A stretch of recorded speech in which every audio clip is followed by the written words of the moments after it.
Hola muchachos, ¿cómo están? Sean bienvenidos a un nuevo video. Hoy les traigo un iceberg, más precisamente un iceberg con temática argenta. No recuerdo muy bien de dónde saqué este iceberg, creo que de Reddit, pero lo que sí recuerdo es que era inmenso, tenía muchísima información, así que yo agarré 3 o 4 títulos o temas de cada nivel para compartírselos en este pequeño cortometraje audiovisual. Como ya saben, en los primeros niveles del iceberg está la información más conocida y más investigada, y en los últimos niveles la más desconocida y menos investigada. Así que, sin más preámbulo, comencemos.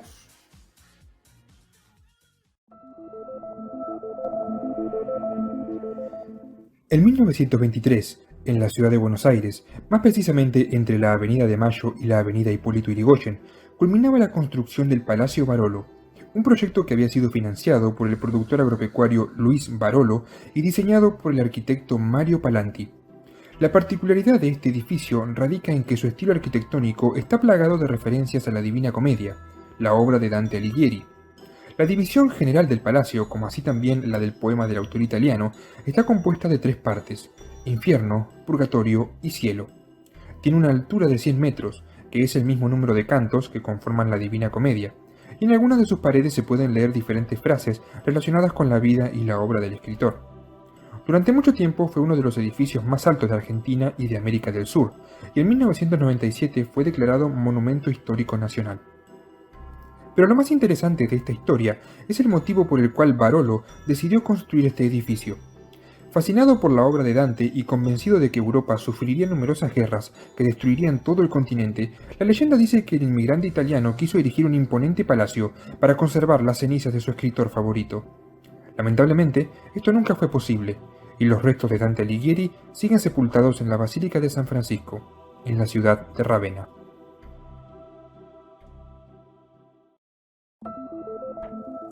El Ojo es una isla de forma circular, ubicada en el delta del río Paraná, a unos 15 kilómetros de la ciudad de Campana, en el noroeste de Argentina.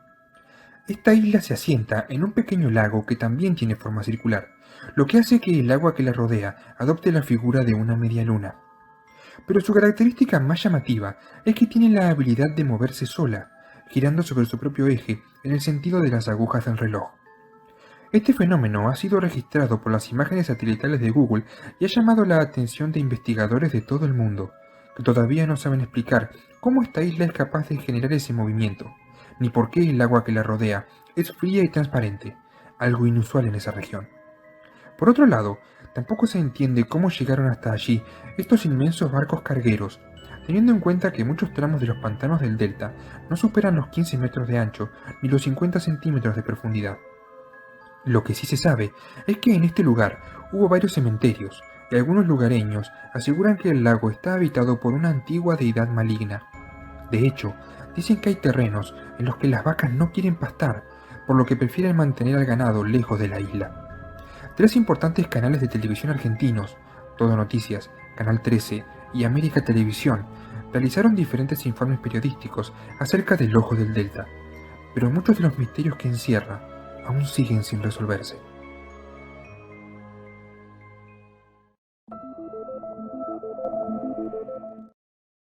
La palabra menhir proviene de la lengua celta y significa piedra parada, y es un monumento megalítico, es decir, un monumento hecho de piedra que se coloca de modo vertical, con su parte inferior enterrada en el suelo para evitar que se caiga. Los investigadores creen que se utilizaban para señalar caminos, indicar cementerios o marcar límites territoriales. A lo largo del cordón serrano de Pillahuincó, en la provincia de Buenos Aires, existen varios conjuntos de estos menhires. No se sabe a ciencia cierta quién los colocó ahí, pero una teoría desarrollada por Jacques de Mathieu apunta a que podrían haber sido los vikingos. El antropólogo francés dice que los escandinavos llegaron a América del Norte alrededor del año 1100 y descendieron por el sur del continente hasta instalarse en las provincias de Córdoba y San Luis, dando origen a la tribu de los comechingones. Esta posible explicación no solo resolvería el origen de los monumentos, sino que también respondería al por qué los integrantes de esta tribu eran físicamente tan diferentes al resto de los indígenas de la región.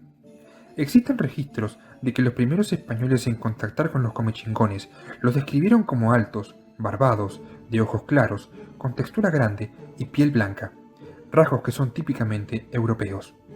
No obstante, la teoría de Mathieu todavía no ha arrojado resultados concluyentes y la incógnita de los menires aún sigue sin respuesta.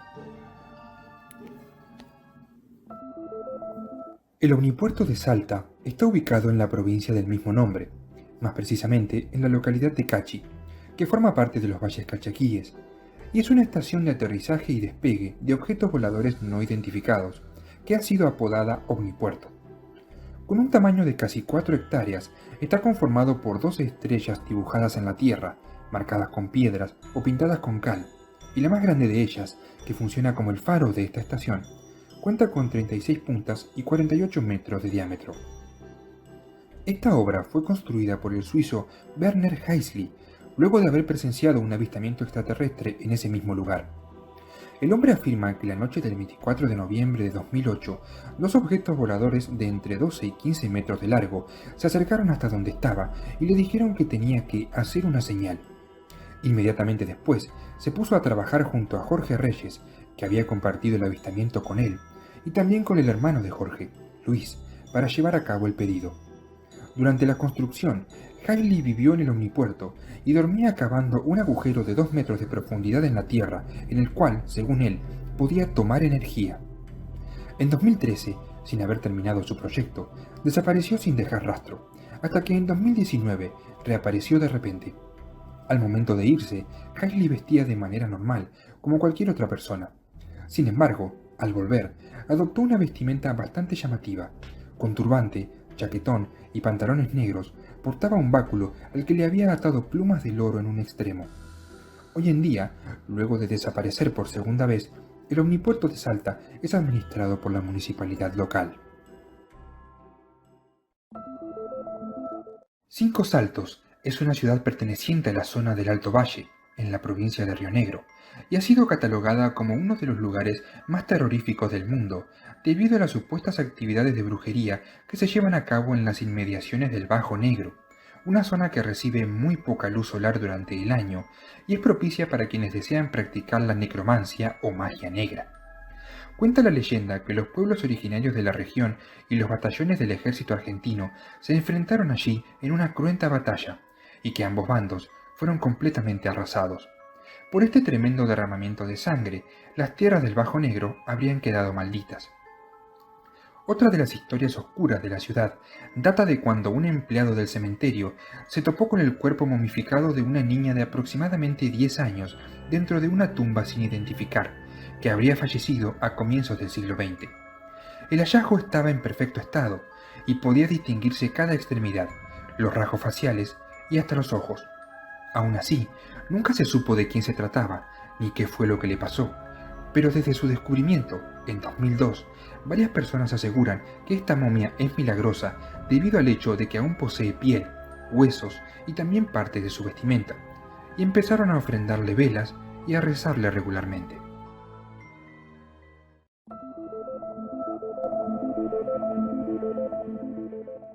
La familia Cambaceres pertenecía a la aristocracia porteña del siglo XIX. Integrado por el padre, Eugenio Cambaceres, la madre, Luisa Basichi, y la hija, Rufina Cambaceres, el clan disfrutaba de todos los lujos y placeres de las clases acomodadas. Sin embargo, su reputación estaba totalmente destruida. En 1876, Eugenio había tenido un romance con Eva Bizjak, una soprano del Teatro Colón, que estaba casada, y fueron descubiertos por el marido de la cantante lírica, quien desafió a Eugenio a un duelo, pero terminó abandonando el país, dejando atrás a su esposa. Más tarde, el patriarca de los Cambaceres entablaría una relación con Luisa, que era una bailarina, lo cual, en esa época, era sinónimo de ser una prostituta. Por lo tanto, lo primero que Rufina heredaría de sus padres sería la mancha social que significaba compartir ese apellido. Pero luego de la muerte de Eugenio, durante una de sus clásicas tertulias, Rufina conoció a un exitoso abogado que años más tarde se convertiría en presidente de la nación, Hipólito Yrigoyen, y creyó que su suerte había empezado a cambiar. A pesar de una diferencia de edad de más de 30 años, ambos se enamoraron y él la invitó a escuchar la sinfónica que iba a tocar la noche siguiente en el Colón. Ella aceptó, y el mismo día en el que irían a ver el concierto, una de las amigas de Rufina la visitó, y para ahorrarle más humillaciones públicas, decidió confesarle que Irigoyen era en realidad el amante de Luisa, de su propia madre. Sacudida por la noticia, Rufina se excusó y subió hasta su cuarto, diciendo que necesitaba descansar un poco antes de volver a bajar. Pero nunca lo hizo. 2 horas después, la criada la encontró en su cama, y por la posición del cuerpo, antinatural, no parecía estar dormida. Intentó despertarla, le habló, la tomó del hombro y la sacudió, pero Rufina no se despertó. 1 hora después, un médico acudió a la casa y confirmó que no tenía pulso, y que a pesar de su corta edad, la muchacha había muerto de un síncope, es decir, se le había roto el corazón. Esa misma noche la enterraron junto con las joyas que le habían pertenecido en vida. Dado que los burgueses que descansaban en los panteones lo hacían con sus preciados objetos de valor, había un gran peligro de saqueadores que aprovechaban esas primeras noches, donde los cuerpos todavía no estaban tan descompuestos, para robárselas.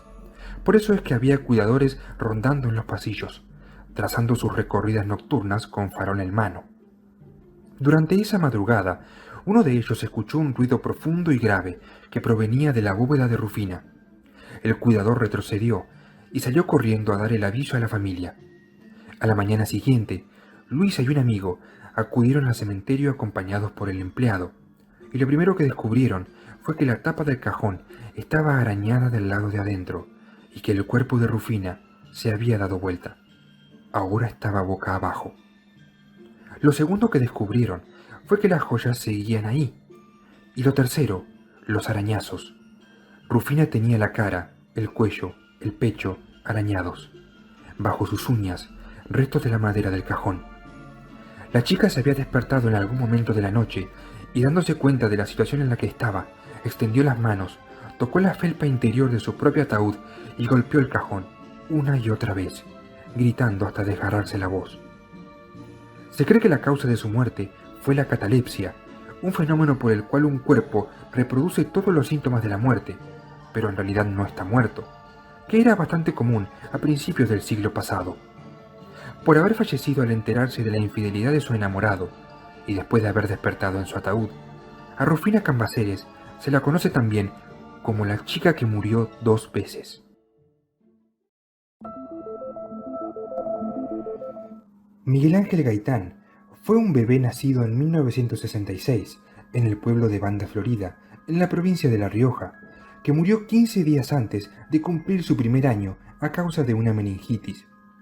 En 1973, a 7 años de su muerte, el mausoleo donde descansaban sus restos fue derrumbado por una gran tormenta y se volvió a construir. Pero al poco tiempo se derrumbó de nuevo, aunque en este caso sin ningún motivo aparente. Esto sucedió varias veces, hasta que los padres de Miguelito decidieron dejar el cajón de su difunto hijo a la intemperie, cubierto solamente por algunas piedras. Pero noche tras noche, la tapa del ataúd aparecía corrida.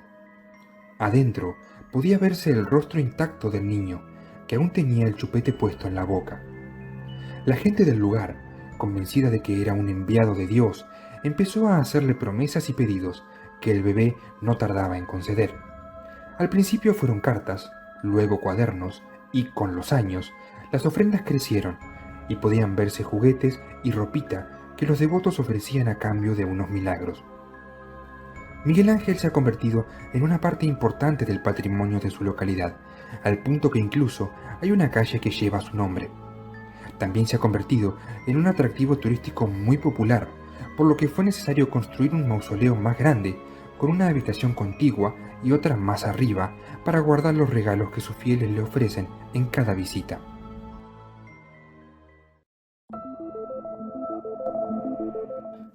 Nelly Rivas fue una integrante de la Unión de Estudiantes Secundarios, que desde 1953, hasta que fue derrocado en 1955, mantuvo una relación amorosa con el presidente Juan Domingo Perón.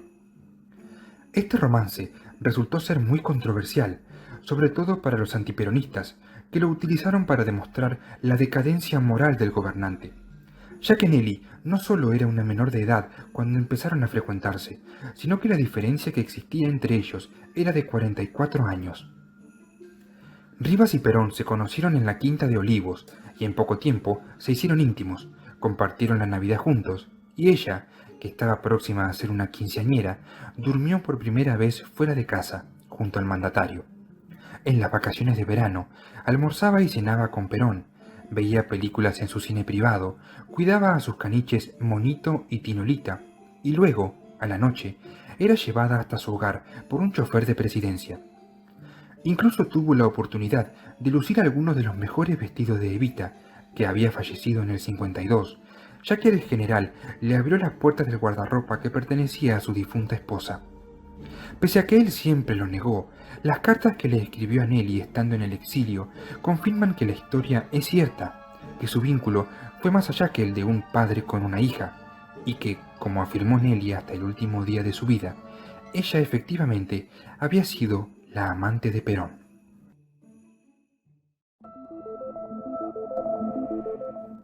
Benjamín Solari Parravicini fue un pintor y artista plástico oriundo de Buenos Aires, mejor conocido como el Nostradamus argentino, ya que fue el autor de cientos de crípticos dibujos acompañados de algunas frases que describen de forma enigmática sucesos que, hasta antes de su muerte, en 1974, no habían sucedido.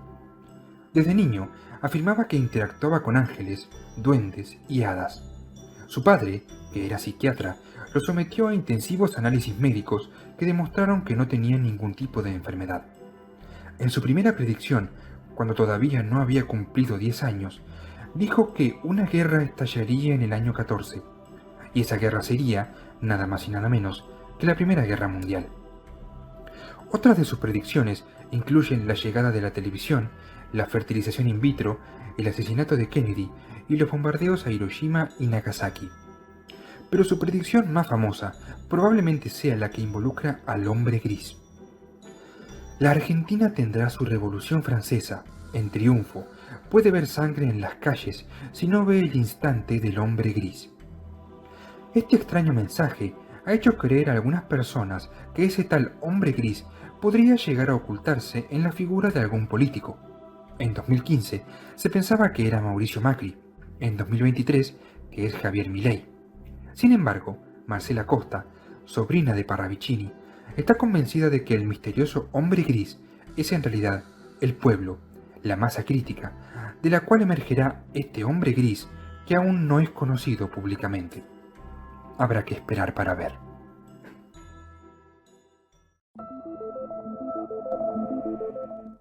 En 2018, luego de un allanamiento en el domicilio de la expresidenta Cristina Fernández de Kirchner, la policía encontró un documento perteneciente a la CIDE, la Secretaría de Inteligencia del Estado, que comprueba que el Lauchón Viale, un espía fallecido durante una redada, y Jaime Estiuso, ex líder de la Inteligencia Nacional, utilizaban un equipo de prostitutas VIP para entretener a poderosos empresarios y luego extorsionarlos con el material de su aventura sexual. Entre ellas se encontraban Jazmín de Gracia, quien fue encontrada muerta en una bañera, y la esposa del intendente de Lomas de Zamora, Jessica Sirio. Sin embargo, esta no fue la primera vez que a la modelo y actriz se la vinculó con la profesión más vieja del mundo. El 30 de octubre de 2008, cuando Pedro Pompilio, presidente de Boca Juniors en ese entonces, murió de un infarto, todos los ojos se posaron sobre ella, porque comenzaron a circular rumores que aseguraban que el hombre habría muerto por un exceso en la ingesta de Viagra en medio de una noche de pasión con Sirio, quien habría sido el costoso regalo de un amigo empresario de Pompilio a cambio de algunos dólares. Y aunque ella haya negado ambas acusaciones, el debate sobre la veracidad de estas anécdotas aún sigue vigente.